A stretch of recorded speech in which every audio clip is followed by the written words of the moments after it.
Hello, welcome back to the Irish Mags Show. We are live again, just about. I wasn't late at all. But joining myself and Alan this week, it's not Chris Show, so all the Chris Show fans feel free to drop out if you're going to miss him this week. But instead, we're welcoming back a returning guest and a great friend of the Irish Mags. It is, of course, Mr. Alex HURST of the True Faith podcast. Alex, welcome back. How are you doing since we last spoke? Hi, Paul. Hi, Alan. I'm doing pretty good with Newcastle third place, joint second, however you want to say it, in the league, with a bottom half team to come this weekend. Yeah, I'm pretty good. How are you, lads? I think we're all feeling about the same. You know, we're excellent. We're bumbling our way to a title. That's what we're doing. Absolutely. Oh, is Paul gone? Looks like it. He's frozen now. Paul is gone, so that's a fantastic start to our live show for the evening. Yeah, so we'll just talk among ourselves for a second.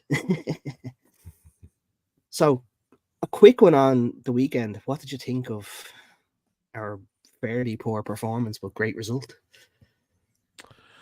Yeah, it was almost identical to Newcastle's other two away games in that started well, didn't get a goal.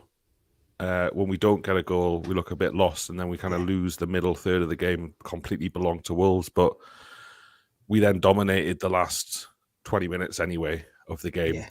We're probably worthy of the win. I do understand that we, in that period in the middle, we could have been 2-0 down easily. But we weren't, and we probably should have scored more than two in the end. And ultimately, we just remind me of a good team getting the job done. Yeah. I've seen I saw Man City several times last season. I'm not saying we're as good as Man City, but these teams at the top of the league, they don't go away from home every week and batter teams. Yeah. If you look at what Arsenal just did at Spurs, the Arsenal fans aren't talking amongst themselves about the fact that they pretty much created nothing in the game. It's just that they won the game, and particularly away from home in the Premier League, that's what you got to do. You got to win your away games against the bottom 10, and we did it. So, really happy, Alan. Exactly what we wanted. We wanted 3 points. We got 3 points. We got the hell out of Dodge. Let's be honest about it. Lads, I don't know if I'm back now. I think my Wi-Fi had an absolute meltdown there, which just never happens until the moment you go live. Genuinely, I think I'm back in the room. It looks like you can hear and see me. Sorry about that, lads. This is the west of Ireland, after all, as Alan knows well. I wanted to ask you though, Alex. I heard some of your thoughts. I know one of the first things you mentioned there. I heard you speaking on the True Faith podcast. I'm sure a lot of our listeners are very aware of it. The phrase, joint second or joint third? Did I hear you say that technically we're supposed to say we're joint third rather than joint second? I don't know if you touched on that while my Wi-Fi had a moment, but I would say we're joint second currently level with Arsenal. But I think, Alex, you mentioned that technically it should be joint third. Did I hear that correctly? Yeah, that's what a few people tweeted me when I said we're joint second. They said, no, that mathematically we're joint third, but ultimately we have the same number of points as second in the league, so that'll do for me. Yeah, I agree with that. They must have been Arsenal fans, clearly, because, we live in their heads rent-free consistently. Well, anyway, it's great to have you back, though, Alex. The last time we had you on the show, feels like a while ago. A lot's happened since. It was actually June. In the summer, basically. So what are we looking at? About 3 months ago? It's been a hell of a 3 months. I think the last time you were here, we were still getting over the season just gone. I think we were just recovering from not getting into Europe because the most unlikely of FA Cup finals took place. Typical. And we were kind of smack bang in the middle of all that unofficial PSR window madness and bracing ourselves for the summer. The theme of that show, Alex, and the word you used repeatedly was ruthless. And I'm just keen to kind of, before we dive into the meat and the veg of the entire pod, we're going to have a look at how the season has been going and really start to pull things apart.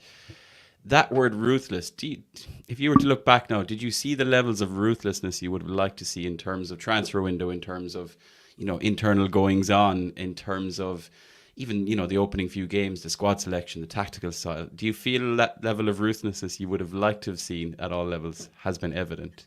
And he's smiling. Well, I can't remember if we spoke before or after Amanda Staveley was made to leave. That's pretty ruthless. Before. Yeah, that was pretty ruthless, to be fair. That's kind of top-level stuff. There's all sorts of theories on what happened and why. I think the fan base pretty much just rolled with it. There wasn't much of an outcry. There was a lot of gratitude. But I think in reality, she was made to leave. I don't think she wanted to leave.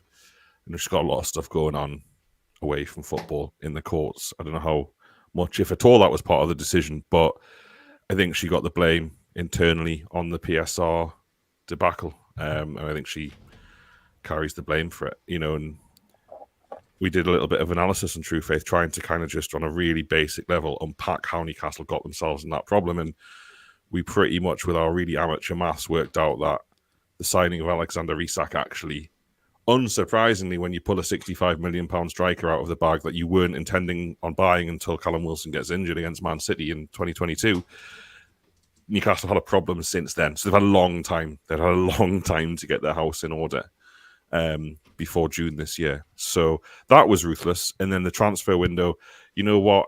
I just think Newcastle have still got PSR issues. I know people don't like to hear that, and everyone wants to pretend it's like it's a distant memory. I'm not saying they couldn't have signed who they wanted to sign, but if they've only got £60 million a window to spend, they're going to continue to be massively outspent by their rivals for the same positions in the league.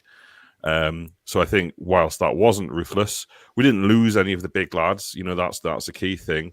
But I think Eddie Howe can feel incredibly hard done by, and he does feel incredibly hard done by. So that's transfers, and then the final part of your question, on the pitch, we've been incredibly ruthless. The dictionary definition of ruthless is Newcastle v Spurs, where I did a preview for a Liverpool podcast of Newcastle Spurs, funnily enough, because they looked at all the Premier League games of the weekend, and they said, after your 4 points in the first two games, I imagine a point's a good result. And I was just like, not against that high line, it's not. I said, we will get chances against that high line in that game. We will get chances and we will score a goal. And I'm putting us 1-0 up before the game starts based on Spurs' mental high line. And that was before we knew Van der Ven was ruled out through injury, their fastest player. So that was ruthless, and that's what we like to see. So far, in terms of on the pitch, very ruthless. They won the penalty shootout, even though they were 3-1 down. Fine margins. But yeah, Paul, I think so far so good in that respect. Yeah, it's a funny one. I mean, I've been trying to look at it in terms of I feel like the way we've won games, particularly the substitutions and, Eddie Howe, particularly in the last game, which is always going to be fresh in the memory, like the hooking of players is what you kind of want to see when needed. And that to me is ruthless to make it. I mean, granted, one of them was injury driven, but a triple substitution at halftime, I'm pretty sure it was pointed out that that's only like the first time he's ever made a triple substitution, if not ever, especially halftime. And I listened to the pod as well that you and John, I think it was yourself and John, Alex, did. And listeners, if you're not already subscribed to the True Faith Patreon, of course you should be. But you guys did an incredible breakdown of that PSR history to date and where you feel some of the things potentially happened that caused problems later down the line, and ultimately for Amanda Staveley as well, but obviously for Newcastle. So I'd highly recommend listening to that because, we'll give John all the credit, Alex. Maybe he did all the, I believe he did a lot of the work.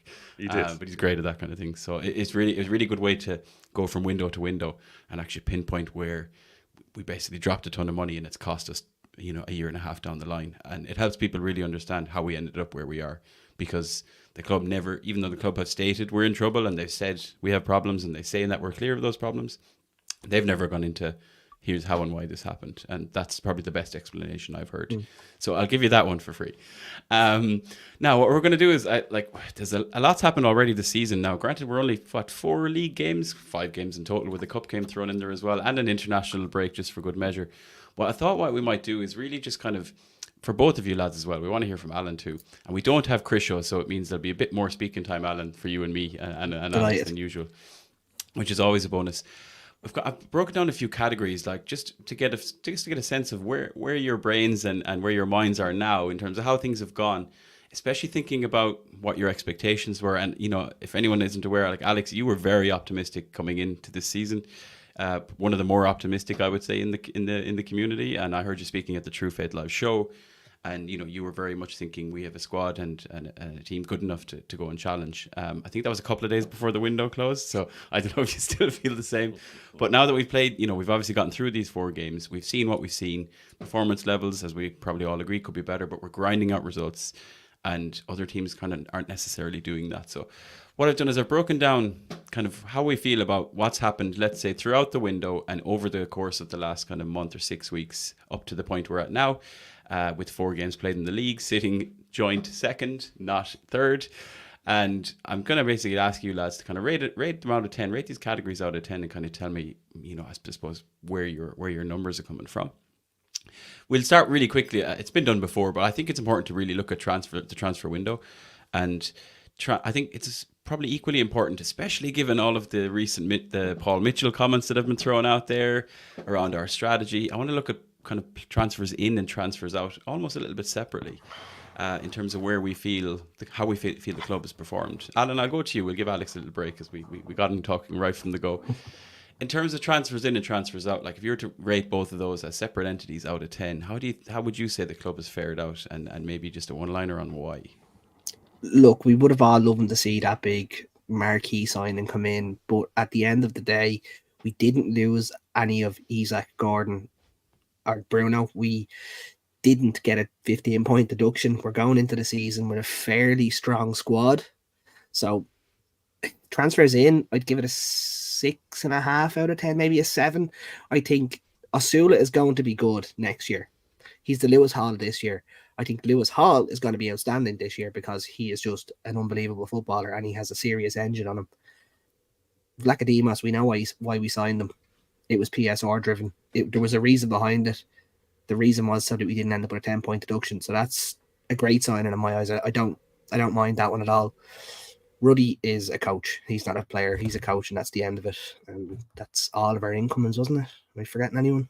Oh, and Lloyd Kelly. That's a £35 million signing if he's playing he has a contract. So him and a free, unbelievable deal. Transfers out.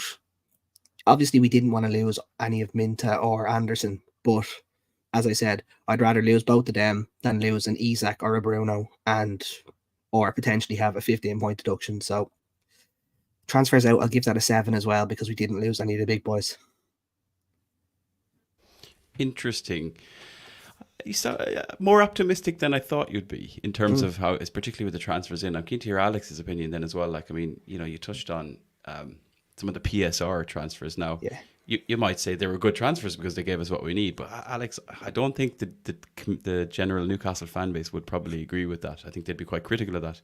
How would you look at it in terms of ins and outs, especially the outs, given what Alan said? We kept all our big players, but we still lost 2 players who were very important to the team. We didn't want to lose them, and arguably one that we'd have seen feature already this season. It's an interesting one to analyse because your interpretation of where Newcastle United are and where they're going is probably going to determine what you think of the transfer window. Now, if you think the rise of Newcastle United under PAF is inevitable, it doesn't matter because all will be well, and we'll eventually get there because that's the aim, to be number one. If you look at it from a perspective that the project has well and truly stalled and PSR and associated party transactions are just going to stop Newcastle United getting anywhere near where they need to be, then you'd say losing a player like Elliot Anderson, who's a local boy, who's probably going to play 300-400 games for Newcastle, maybe, but he's just gone and be Nottingham Forest Player of the Month for August. Nottingham Forest have had some good results at their start of the season. You'd say that's really negative. You'd say that losing a lad who has walked into Brighton, who spent a lot of money this year, Brighton, they sold a lot of players, but they brought a lot in, and he's walked into their first team, and we've got issues on the right side. You'd say that was a real issue. So it depends where you are with it, and I'm not sure the rise of Newcastle United is inevitable anymore. I think they're under huge pressure, but that's the Premier League and top level sport. But the feeling was that we had space for failure because of our owners. In fact, it's the opposite. Because of our owners and the ATP stuff, APT stuff, we've got to be perfect. And we have been pretty perfect so far. I think if we have a better last week of the season in May, we finish 6th, I think the Newcastle United project, and with Europe this season, would be in Europe now, would be well on track.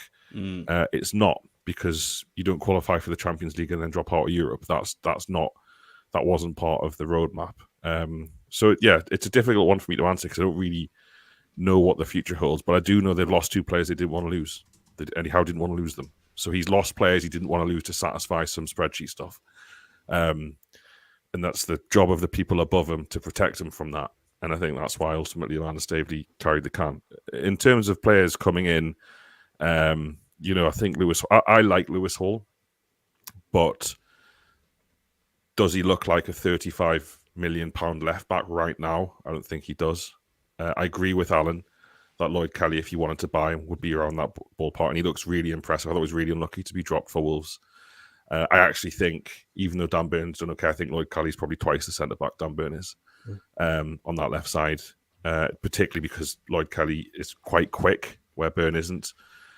But for lots of reasons, Howe is just never going to drop Dan Burn. I think if everyone was fit now, Dan Burn plays left back for Eddie Howe, 100%. Sven Botman left centre back, Dan Burn left back. There's no question in my mind. So he's had very little incoming. I'd give the whole thing 3 out of 10. I think, one of the things that we don't like to think about as fans is what players are thinking. And, Bruno Guimaraes sits in a press conference and says he's come to Newcastle win the Champions League. Well, that just feels like a million miles away now, doesn't it? So, what are these players who signed up for this project thinking when they see no one come in and then it's like a month-long pursuit of one footballer in the Premier League, and then they kind of hear the manager in pre-season in Germany kind of lambast, the lack of communication, and then he pours fuel on the fire, despite what some fans think, by saying that there's no contact with Paul Mitchell and all of this stuff. It just looks like a real kind of a real mess from that perspective. But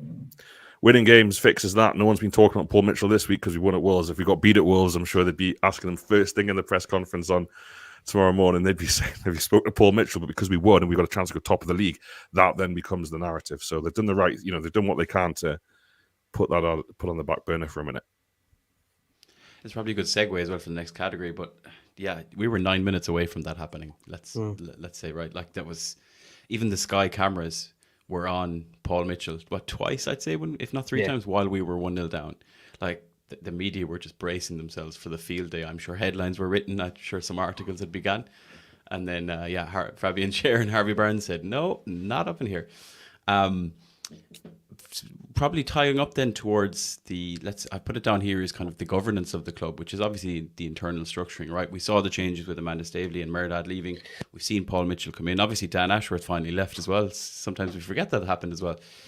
I think it's important that we probably should look at that in terms of rating that out of 10, because it's a lot of change. And, part of us could argue this shouldn't affect things on the field, like should what Paul Mitchell said in a 90-minute interview with a bunch of journalists, directly impact how we've played against Wolves or Spurs or whatever in that space of time?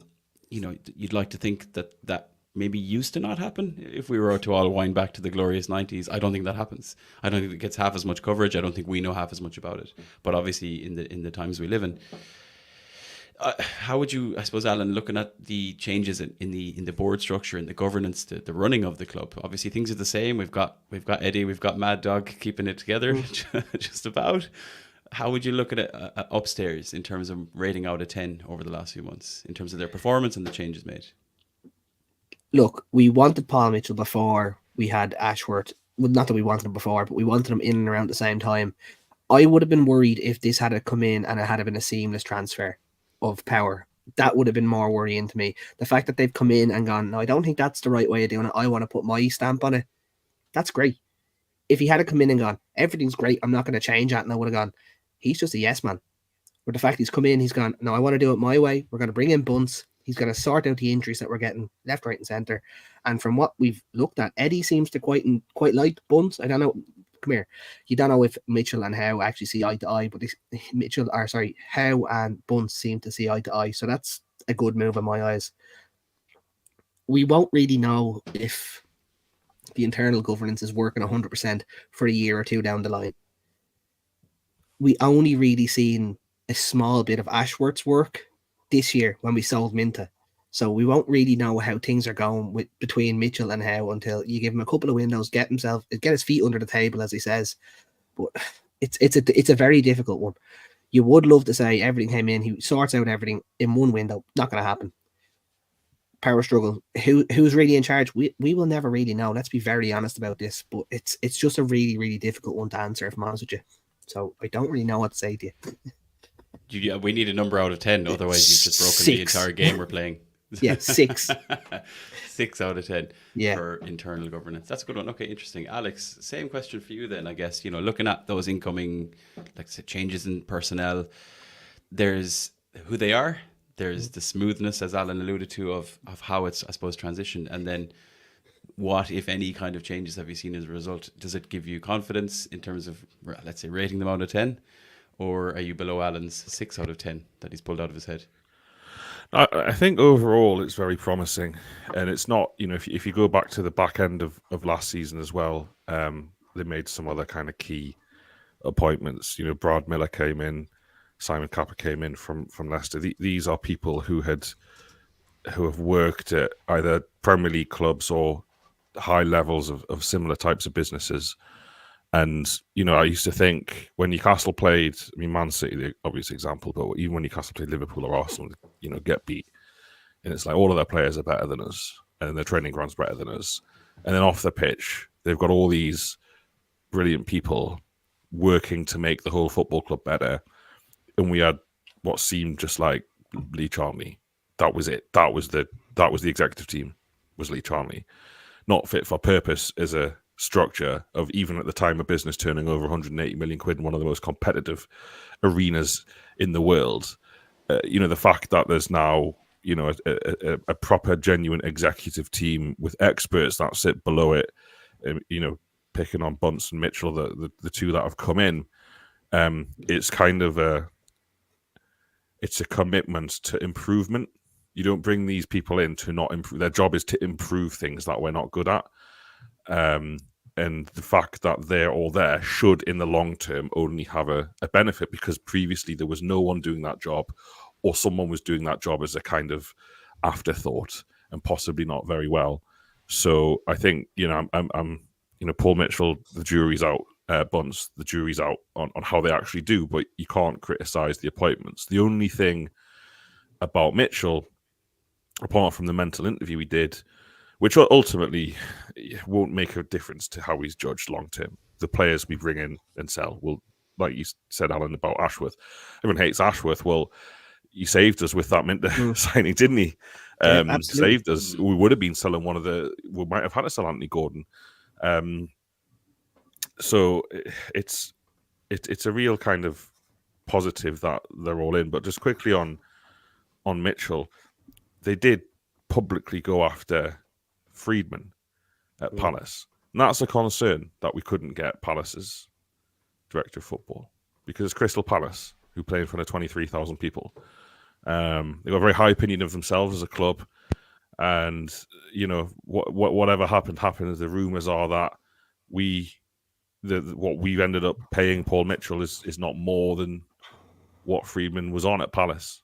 And that makes sense. That makes sense why he didn't come, because why wouldn't you come? And, you always assume a huge pay jump when much bigger clubs that have been in the Champions League this season, a club that stated ambition is to be number one.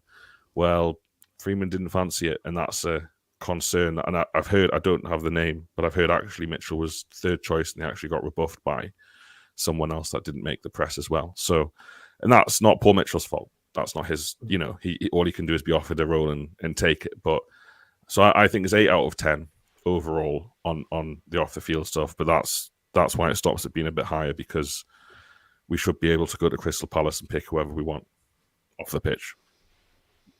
Yeah, I kind of agree. I think it's early. We're trying to rate, these appointments and their performance, and it's very early, considering, it's different to rating a transfer or a player that's coming, because they're doing it on the pitch as we speak currently.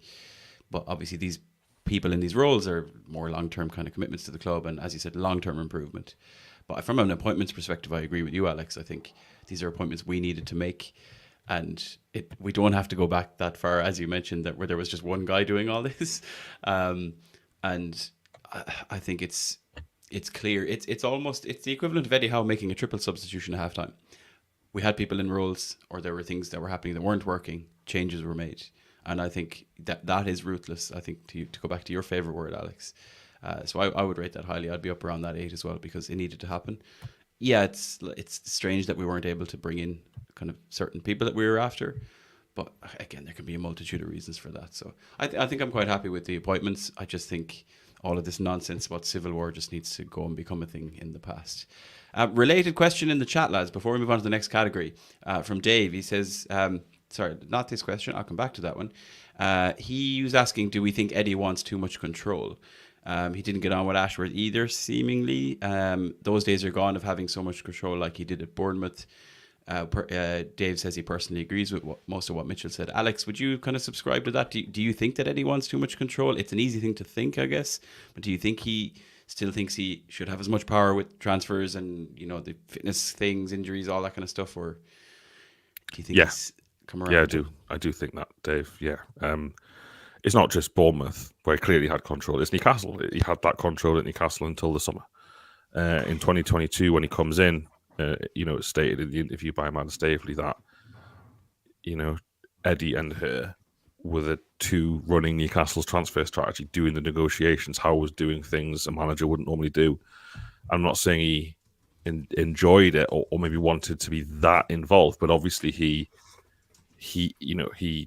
was the main man at the club in every department. And I think all managers want control. They're kind of hardwired, but I think certain managers have worked at clubs where they haven't had it and are perhaps better or kind of not, if not better equipped, then certainly like more willing to kind of voluntarily give up control. I think reading between the lines and also some stuff not in the press, Howe's issue is the way it's been done. I think that's what really bothers him. I think if they'd got him in and said, listen, this is the vision, this is the blueprint, what are your thoughts? And then maybe worked with him. And I think instead he got a phone call saying, Paul Mitchell, he's your new sporting director. And we've also brought in a performance director who's going to... And I think that's the issue with Howe. I think he really feels disrespected in that respect. But maybe that is just modern football. I don't know. I don't know if he's been hard to line up, but that's my understanding is that's his issue is as much the process as the results. It's a hard one, Alan, because I look at it and I think, yeah, football has changed, right? Alex Ferguson is the prime example of he just had a control over absolutely everything during Manchester Red, and we hate to talk about them. But with Eddie Howe, there's also an element of me that thinks he's been in there 2 years. He came in when we were 19th, almost 20th, and suddenly we're in the Champions League. And yes, we bought some players and spent some money, but he's also like getting football out of players that we've said on this podcast and other people have said probably wouldn't get into most other Premier League teams. And he's literally squeezing every ounce of quality and value he can possibly can. So part of me is looking at it going, if I'm Eddie Howe and I'm like, well, everything we've achieved, yes, we've bought some good players, but he's the main reason. And I think, Alex, you've said it yourself, he's the best thing that's happened to the club, since the takeover, and I think it's hard to argue with that. So does he have a right to be a little bit peeved, I suppose, Alan, in terms of like, here's your new boss and here's someone that's going to really influence, your decision making around players who are going to be fit for games, and they're starting tomorrow, and then that new boss comes in and just says a bunch of stuff that you're kind of like, well, you're talking about things that I was working on for the last 2 years and other people at the club. Is he right to be a bit peeved? He absolutely has a right to be a little bit annoyed at the whole situation. But if I was Mitchell or if I was Bunce, I'd turn around and be like, you are an absolutely fantastic manager. We want you to get the best out of the players that you have. We don't want you having to worry about all these other aspects of the whole control of the club. It's not what it's your best at. We have employed the best of the best for this role. You are the best of the best for being the head coach, the manager, whatever you want to call it. If they had gone down that route and pushed it a little bit better like that, as Alex was saying, it's all about how they did it. I don't think he would have minded if he was informed beforehand, but it was just the fact it was thrown on him. He wasn't informed, and he seemed to be a little bit of a scapegoat for, we need someone to blame. Throw him under that bus there, he'd be grand. And that goes back to that point of things could have been a bit smoother, or things could have been handled a bit better. Communication could have been better. I still find it hard to believe that a lot of the stuff Paul Mitchell said, that Eddie Howe wouldn't have heard it in some discussions. Like, our player sales strategy is shit, or the things we've done with PSR has left us in a state. Like, I'd be amazed if like Eddie Howe was reading some of that stuff and hearing it for the first time. But again, we don't know because we're not in those conversations, and we're not behind the scenes. Okay, interesting tangent. Good question from Dave as well. Listeners, keep those questions coming, especially with Alex here. We need to make him work hard for the money we're not paying him and the points that we probably will have to. I want to talk a little bit about the squad selection. So, as we've said, we've played 5 games, 4 in the league. We sit joint second in the league again, TM. And Alex, I'll go to you. Squad selection from Eddie Howe and company over the course of the 4 games, and this is definitely something that everyone is interested in and has opinions on, because we've probably had to come back and win some games. We've had to finish games well, which you talked a lot about as well on the podcast on the True Faith last week. Do you look at squad selection as being a weakness or as being strategic? Let's say from Eddie Howe's point of view, how would you rate Eddie Howe out of 10 for squad selection? I think it's strategic, but I'm not sure I agree with it. But the results are there. But you also, like you said, Paul, you don't make a triple substitution at halftime if you've made the right call. That's just not what happens. That's a serious gamble to make. I think go back to the opening day of the season when we dropped Harvey Barnes, who'd had a really good pre-season for Jacob Murphy, and I just felt a bit off. Barnes does come on in that game, doesn't do loads because we only have 10 men. Barnes scores against Spurs, great goal, brilliant goal. In fact, him and Kelly both get dropped. The architects of that goal both get dropped, and there's loads that we just don't know. What is Steve Bunce's role in this? How much of it is planned, regardless of results, based on trying to get the same group of players to play well at the same time? Because Bruno always starts slowly. He does. It takes him 5-6 games to get going. The weekend we've just had is hated by Premier League managers because you've just got the lads back. It's been an international summer. Most of them haven't had. Some of them had a week at top clubs, 2 weeks of a pre-season. You play 4 games if you're in the League Cup, but most of them play 3 games and no Europe. And then it's full Nations League and World Cup qualifiers in other parts of the world. So it's like consequential games that matter, that players want to play in. And then if you've got a player in South America, they're kind of getting back, in some cases, Friday morning before Saturday game. So that's me trying to give Eddie the benefit of the doubt that as much as we just want to see these lads play, more goes into it. But then he does play Bruno, who's been halfway across the world. Miguel Almiron, doesn't look ever at any point like making a contribution, and that could be it for him.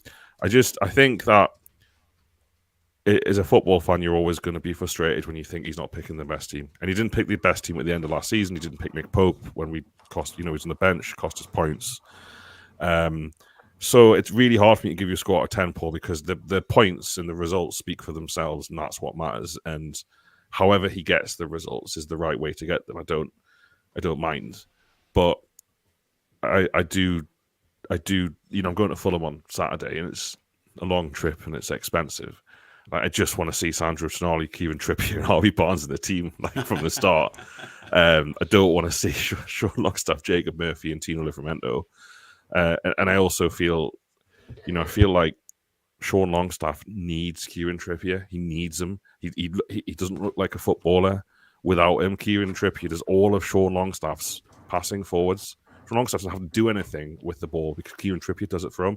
As soon as you take him out and it's Tino's own positives, but Longstaff is just nowhere. So I don't want to stand in a away end and have everyone on Longstaff's back as well if Howe picks the same team. So I'll go 7 out of 10, Paul, purely based on the results, because not only have the results been good, but he's made the substitutions at the right time as well. Jacob Murphy brought him on against Spurs, sets up the winner. So he's actually looked pretty good for how it's gone. Harvey Barnes, he brings him on against Bournemouth quite early for Eddie Howe, and he puts in the ball for Gordon to equalise. So, yeah, 7 out of 10 for me, mate. 7 out of 10, Alan. Do you go higher or lower, dude? Yes, I'm going to give him an 8 out of 10 at the minute, but I'm caveating that with if I see Murphy, if I see Joe Linton. You said Longstaff. Joe Linton has been honking this season. Bar that Southampton game, he has been our worst player. I do not get it. He seems to be getting away with an awful lot of no criticism whatsoever. He was the worst player on the pitch by a mile against Wolves. The frustration got the better of him. He just lumped your man Gomez and got booked. He was brutal. We were carrying him for 45 minutes and he was the one getting hooked regardless. Longstaff wasn't much better, but he was slightly better. So you can't blame Longstaff being the worst on the pitch that day.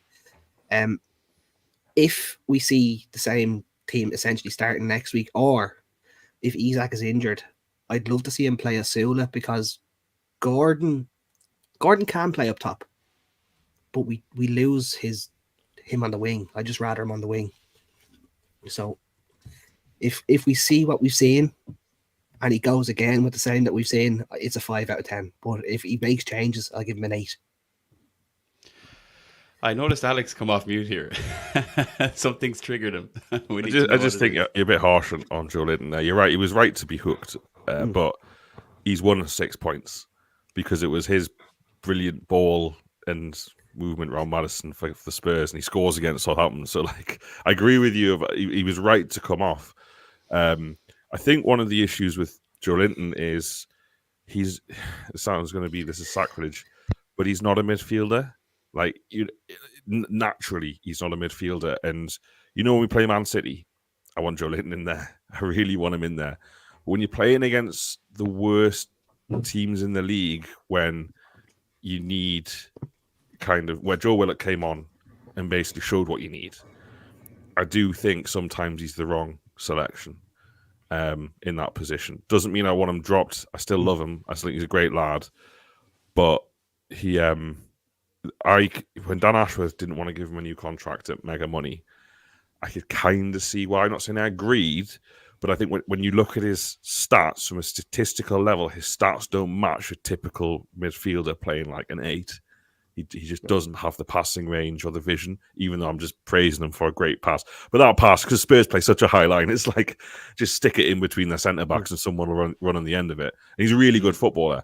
But I think that Wolves game is what we've seen. In fact, if you go back a couple of years to 22-23, when we only won one of the first 6, and then we go to Fulham and win, the conversations were similar then. When we were drawing with Palace at home 0-0, and we drew with Bournemouth at home 1-1.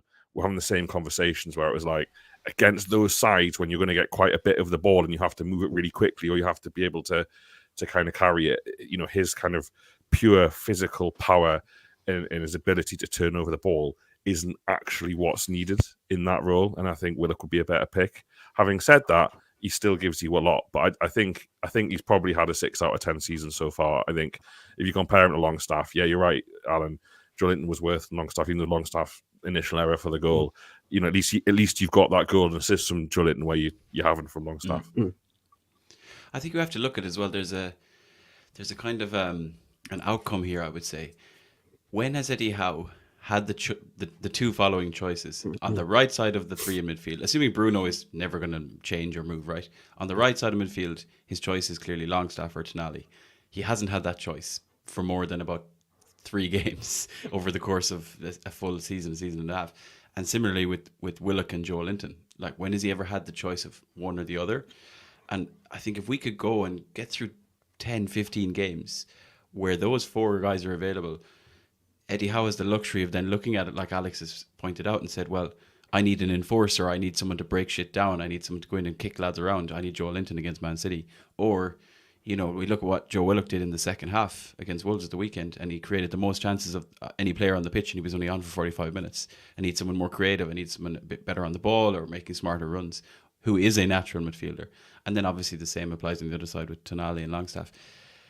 These are luxuries. There shouldn't be luxuries, but these are luxuries to have, especially when you look at last season, because the midfield 3 picked itself, and one of them was a 17-year-old for quite a lot of that. So I'd like to think, especially with squad selection, he's still probably figuring things out a little bit, is Eddie Howe, because he's never really had the luxury, and he's never been been sitting there with the opportunity to go, I would like this type of midfielder now, because he just hasn't had it. So maybe we'll give him a bit of time on that one. Okay, we were going to talk a little bit more in detail about performance. Just keep an eye on the clock. I want to go to the two of you lads, and just to look at an individual perspective, I would like you to pick out who you think has been the standout individual player for Newcastle so far. And that's probably trickier than we might expect. But I'm keen to hear. And Alan, I'm going to start with you because you look under pressure thinking about it, and I like to keep you on your toes. So who do you think has been the standout? Like, standout is a strong word, but who do you think has probably been the best performer for Newcastle over the course of the 4 or 5 games we started this season? Nick Pope. The saves, arguably against Wolves, gives him that alone. If he could kick a ball, he'd be the best goalkeeper on the planet Earth. He is the best shot stopper on planet Earth. And I just think he's one of our most important players. So he is my standout by a mile. Fair, it's a good shout. Alex? Would have been my answer, so I totally agree with Alan there. He was man of the match against Southampton. He's man of the match against Bournemouth, and then man of the match against Wolves for me. So he has a difficult one for the Spurs goal, albeit Dan Burn kicks it into the net, but also pulls off there's a save he pulled off against Maddison from the edge of the box that, from my position in the ground, you're just like, there's no way he's going to save this, and he gets there and tips it over, and that was at 1-1. So that was really important. So he's won Newcastle points. I also think that it's been a kind of good start for Dan Burn. He's come in left centre back, and he's Dan Burn and Emil Kraft are really good when they have to do a lot of defending. So they're really good in that Spurs game because they're constantly defending. Their issue is when they have to do less defending. So I think Dan Burn has had a really solid start to the season. Like, no one's been pining for Sven Botman, at least from a defensive point of view. And then my kind of third one, I'm sorry for giving you loads, Paul, but I think I really like Harvey Barnes. Two crucial goals, 2 great goals, an assist, great assist against Bournemouth. Like,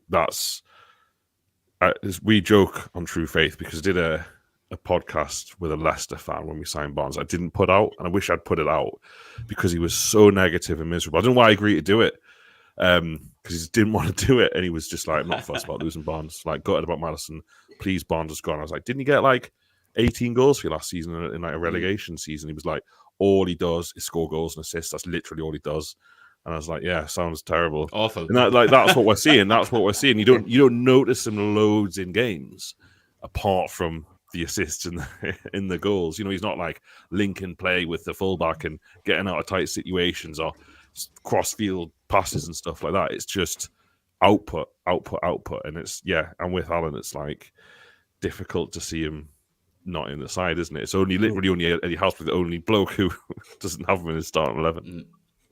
But that's it. I think I would go with, I was tempted to say Barnes, only for the minutes alone, and Alan's point, like, Nick Pope has played every minute so far, and the thing is, we spent all the summer looking at goalkeepers and signing goalkeepers. I mean, he's had to contend with that, right? He came back from an injury, played a couple of games before the end of the season. We could see the literal numbers of how our goals conceded changed the moment he wasn't in the squad. We could see that from whenever it was December when he dislocated his shoulder. He could easily have come back into this season with maybe a little less confidence or a chip on his shoulder, maybe the not injured one.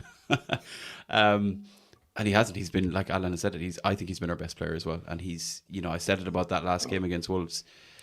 While Harvey Barnes scored the winner, Nick Pope kept us in it. And it's the reason I think that we won it as well. So massively agree. Okay. Thank you for answering all those questions, lads. And listeners, we have a bunch of questions stacked up because we're going to absolutely throw them at Alex with no preparation in a speed round before we leave today's show. But really quickly, lads, I just wanted to take a little look ahead. It's very soon.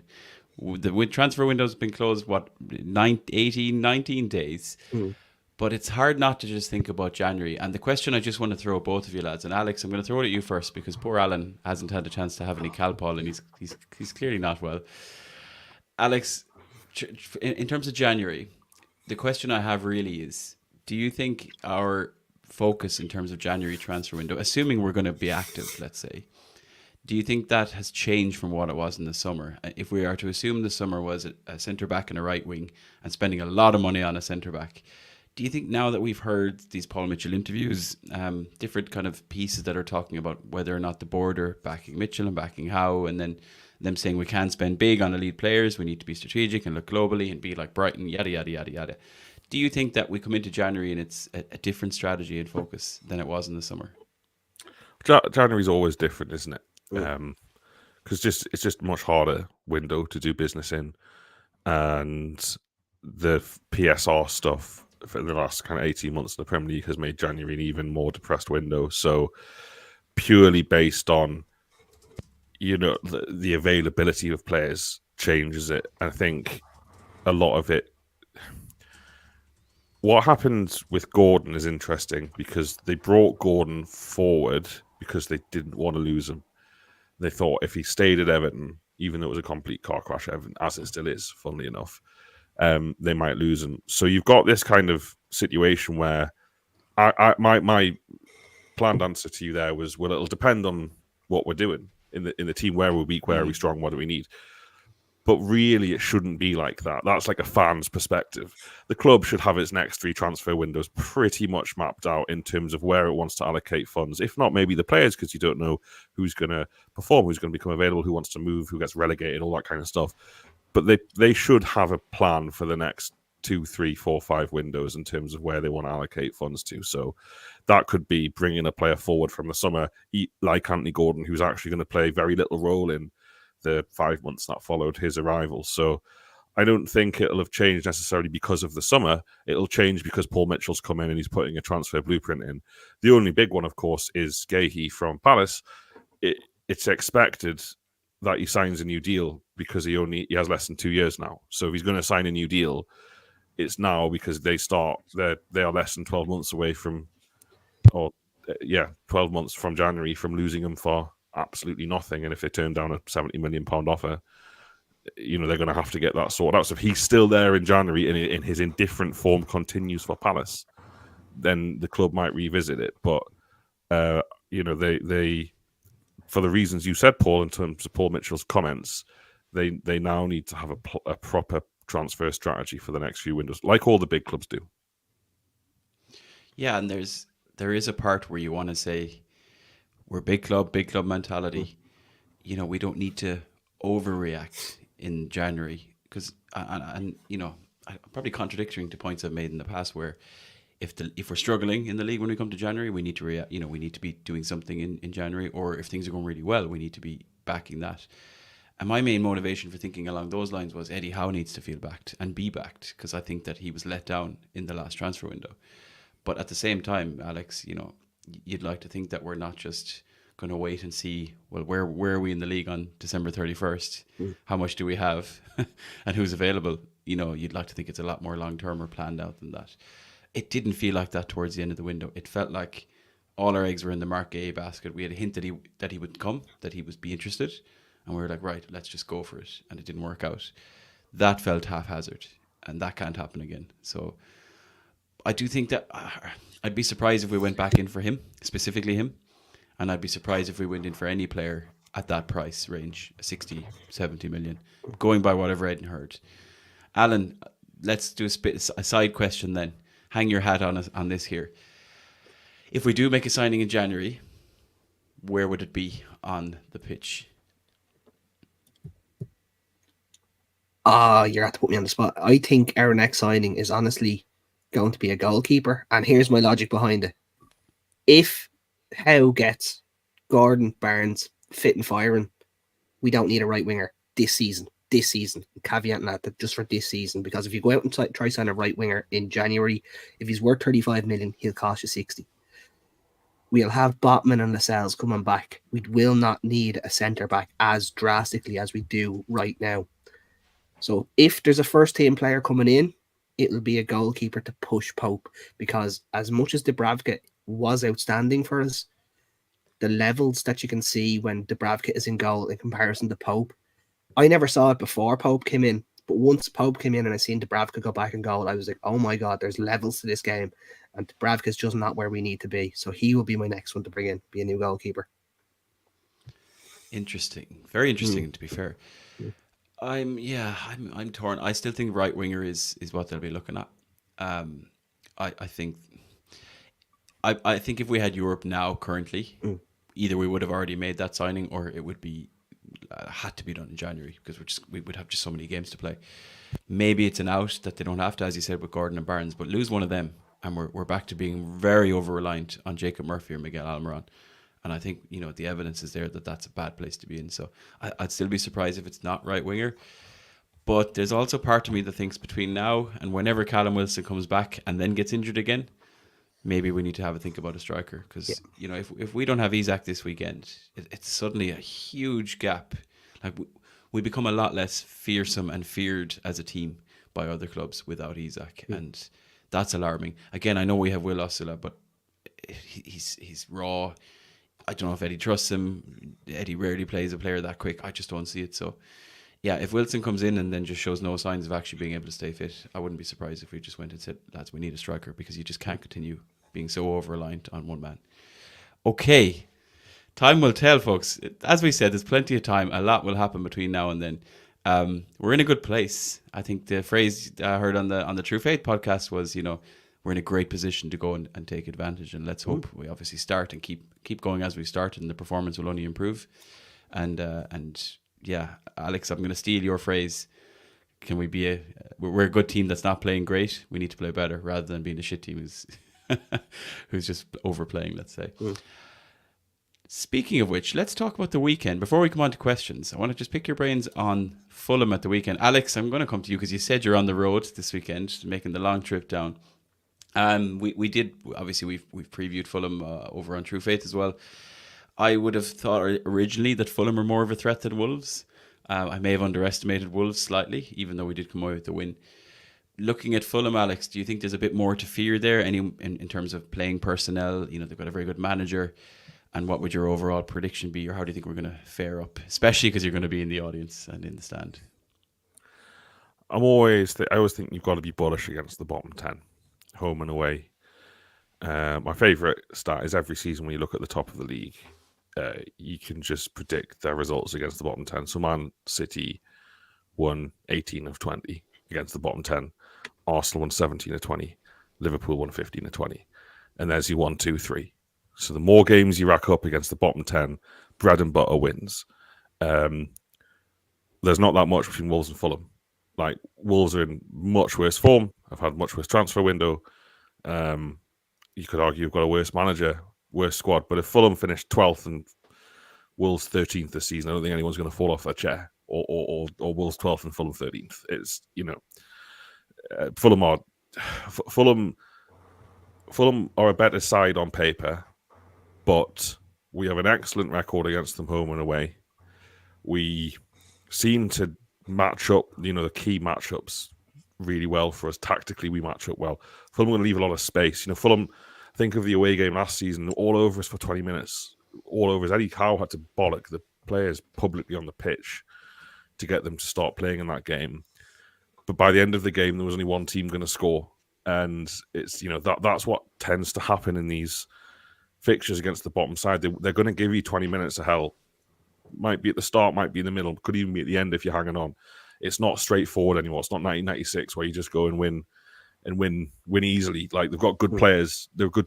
I'd say they're a good side. They're not a good side because they're bottom half team, but they'll take points off top 6 teams this season at Craven Cottage.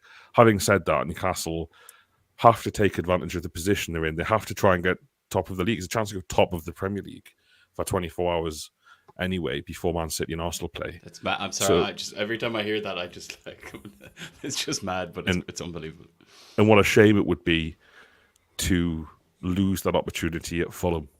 Because in fact, you don't go top of the league, you go 6th or something, or 7th, depending on other results. And, realistically, it doesn't matter that much. But I just think they've got to go and win that game. They've got so many good players. They've got such a strong bench. They haven't been playing well. They've got to start playing well soon. I just think, all of the bullshit of the last 18 months of like injuries and all of this stuff, like now is the time. Now is the time to I think Isak will be fit. That's what I've heard this evening, that Isak's going to make this one. You just got to go and win. You got to go win the game, and I think we'll win 2-1.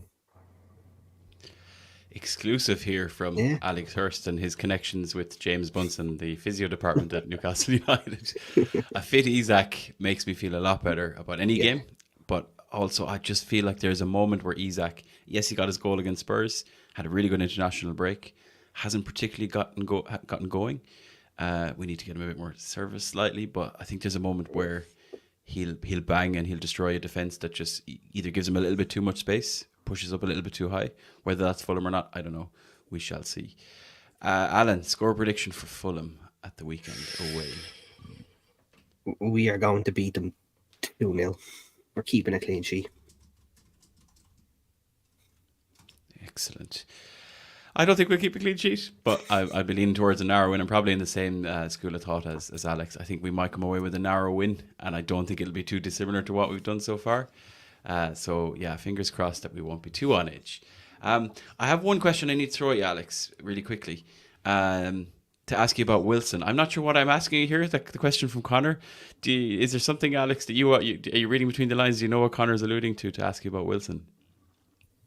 Otherwise, no, he needs to elaborate. Should have sold him in summer 23. That's my thoughts on Wilson.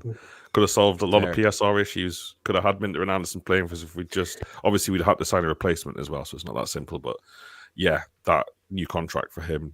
And he'll score goals for Newcastle this season and he'll play well, but he's just, as a football fan, there's nothing more frustrating than good players who just never play for you, and he's one of those, sadly. Fair. Just on that stat, sorry, Alan. he has played the same amount of games as Dan Burn, despite Dan Burn being with the club 18 months less. They're both the same age. Wilson, unbelievable, but it's paper mache. It's just time to cut ties with him, unfortunately. It's a bit like Crisho's appearances on this podcast as well, Alan, isn't it? Yeah, we're going to have to reassess that as well. And just because we're the Irish Mags, Alex, as well, seeing as you're here, we have a question from the Clon lad. Do you think any of the Irish lads that we have on the books, so he's mentioned Rhys Byrne, the goalkeeper, Cahill Heffernan, Alex Murphy. We've also brought in Rory Finneran over the summer from Blackburn, who I'd like to see a lot more of.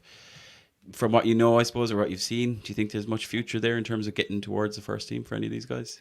Yeah, my perception of it was what you just said, Paul, that the lad from Blackburn is actually the one that's the highest rated around the club, and they think that he might get some first team minutes this season. The others, the longer kind of these players stay and don't play. Murphy obviously has played a little bit of first team.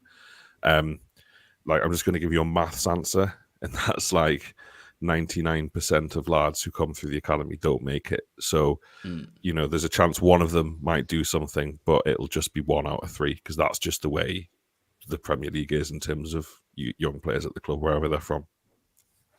And if you want to increase those statistics or those odds, you just do what Chelsea do and just buy 100 of them so that you can get 10 of them through. Yes. Okay, and then the final question before we let Alex go, because we're on 9 o'clock. Do we think we'll sell the likes of Bruno next summer with PSR? And the comparison here from Dave is looking at Liverpool selling Coutinho. Do you think that, we can apply it to Bruno or Isak or even Gordon. Do you think we will be inclined to sell a big player, let's say, between now and the start of next season? Yes, I cannot see another way around PSR. If someone knows one, please let me know. We'll make a lot of money together advising football clubs because mathematically we do not have the commercial income, the Champions League, the Euro. We're just going to be in the same position next summer. We've still got a big wage bill for our turnover. There is no other way around it than selling footballers. Now, it could be you get Jacob Murphy scores 10 this season, and then you get 25 million for him, but it's unlikely. I think it's improbable, more than unlikely. You have to sell footballers in this crazy PSR world, and you only sell the ones people want to pay money for. I think Gordon's most likely to leave personally. Particularly if he doesn't sign a contract. If he doesn't sign a contract, he's definitely off. They need him to sign a contract before January, because if he's still without a contract in January, he'll be 18 months left and then 12 months in the summer. So the noise around him will be absolutely massive. It'll be one of the main transfer sagas of January in the Premier League if he doesn't sign a contract between now and then. Interesting times ahead. Market here, guys. It's a moment now. We have another exclusive from Alex, but it is a reality of PSR, as we said, and we'll have to wait and see. But hopefully we do enough in terms of getting high finishes in the league and towards Europe that these players won't even want to go, and that might change things. Alex, we're going to let you go. Myself and Alan are going to hang on. We're going to chat about the weekend for the Irish Mags events coming up. Huge shout out to Alex. Check out Alex and True Faith. You'll have links in all the description below, folks. Highly recommend checking out all of their podcasts and looking at Patreon as well. Alex, thank you very much, sir. We'll have you back in the Irish Mag Show again very soon. Thanks, lads. Been a pleasure. Speak to you soon. Thanks very much. Enjoy the weekend. We're not jealous at all that man is going to the Fulham game at the weekend, are we, Alan? Never. Always. I've actually been to Craven Cottage. It's actually quite a good stadium to go to, in fairness. I've been to Craven Cottage as well. I've seen Ireland play Oman in Craven Cottage, would I believe. That is random. Yes, that is absolutely random. That is almost as random as the time I remember going to see Ireland play China in a friendly in Dublin, I think, and Clinton Morrison scored a goal from about 45 yards. He lobbed the keeper. Yeah, I remember I was there. Yeah, I was a younger man with a lot of pints drank. Alan, before we wrap up this week's show, and it was great to have Alex on, of course, and we're so sad that Krisha wasn't here. Meetups at the weekend, because we have another game, therefore another meetup, therefore pints to be had. Well, as usual, it's Saturday 3 p.m. kickoff. So as usual, I will be in the Bleaker from around 2 o'clock. I always say an hour before, but with trains, planes, and automobiles, you know, you can always be caught somewhere, as I was last week when I was 40 minutes late because I was stuck at a station just sitting there waiting. We will have the lads from 2 p.m. in the Bleaker, cheering, roaring, screaming at the telly, giving it socks, as we always do. So if you're in and around Dublin, even if you're not in and around Dublin, as I just said, there's planes, trains, and automobiles. Come on up. Come in and join us in the Bleaker. I don't know if I'll be up this weekend, but I will be up in the next... I want to say the next 2 to 3 weeks. I'm gonna be planning. Do you know, I was so tempted to come up for the midweek game, the Wimbledon game. I don't know why. I just was so tempted to even. I don't even know. It's the kind of game where there'll be mixed crowd, but I'm thinking about it. Do it. More to come. More to be revealed. I think that's probably us, Alan. Really, we've had a great chat with Alex. Always good to have Alex on. It's a crazy start to the season. It's so hard to process. It's hard not to be critical when you see some of the performances we put in, but it's also hard not to be the clear realization that we're sitting level on points with Arsenal. Had someone have said to us after 4 games, and it's only 4 games, that the only teams that are technically ahead of you would be Man City and Arsenal, we would be absolutely laughing right now. So I think that's where we need to focus. You'd hope that things can only get better, performances can only get better, and I think that starts at the weekend against Fulham. We'll all be keeping a very close eye on that team sheet when it drops an hour before the game, and that will set us off, won't it? As it always does.